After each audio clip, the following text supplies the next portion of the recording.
Possessors, it's Paige, and today I'm going to teach you how to build a fire. The first thing that you're going to want to do is find a good place to build your fire and make sure it's safe. So you want to avoid any kind of overhanging branches.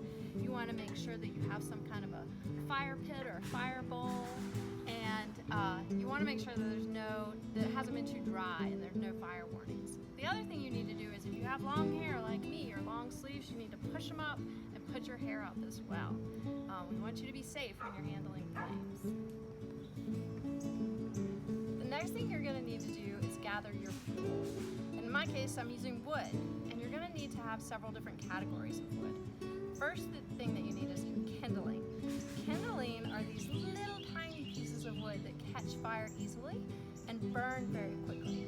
Since they burn quickly, you're going to need a whole lot of kindling. This is not nearly enough.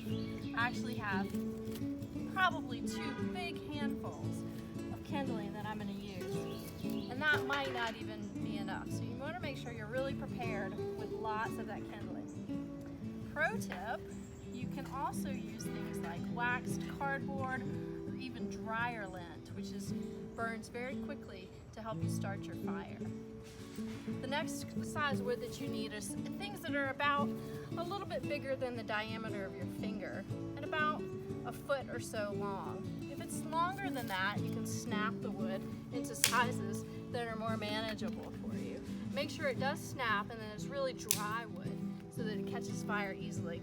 And then finally, you need a couple of small logs. And then we'll start to build our shelter, or actually our structure. Once I've gathered all my wood, I like to organize it into piles of liked kinds, so it's really easy to grab what I need as I'm building. Your fire will burn quickly, and you need to be able to quickly reach what you're going to use. And then I build my structure. I like to start with a lean-to, and to do this, you would lay one log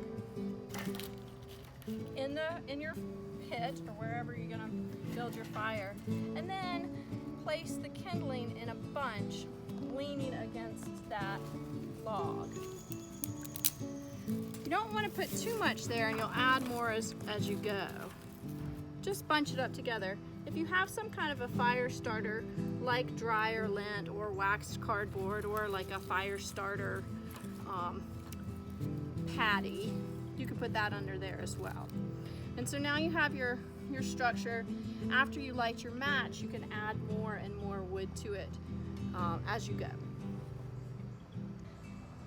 All right, now it's time to light your match. You have to be careful with this. Sometimes the match will blow out quickly. So when you light your match, you're going to hold it on the very edge as closely as you can to the kindling, and hold it there for as long as you can so it begins to burn. Again, I have dryer lint under here right now, so it should catch pretty quickly.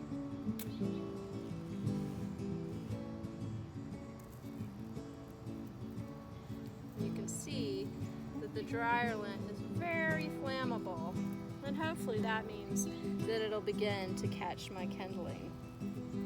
But I am going to hold it as long as I can, because when I drop the match, it has a tendency to go out. So as your kindling begins to catch, you can gently blow on it.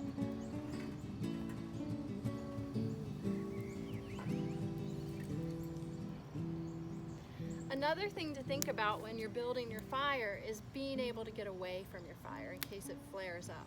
You don't want to sit down on the ground. You want to crouch down or have one knee on the ground so that you're easily able to push away from the fire if it gets too hot or close to you. So be careful about how you sit and how you approach your fire.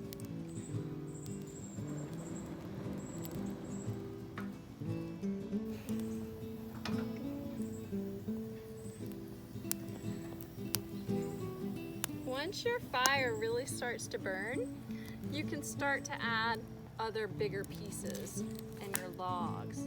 You can, if you'd like, build kind of a traditional A-frame structure around the fire. This is your typical bonfire type fire. Makes it really fun for cooking marshmallows.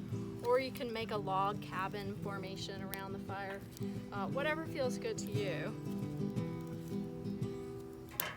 And remember, just to continue to nurture your fire by blowing on it every once in a while, adding smaller dry sticks, and eventually these big logs will catch.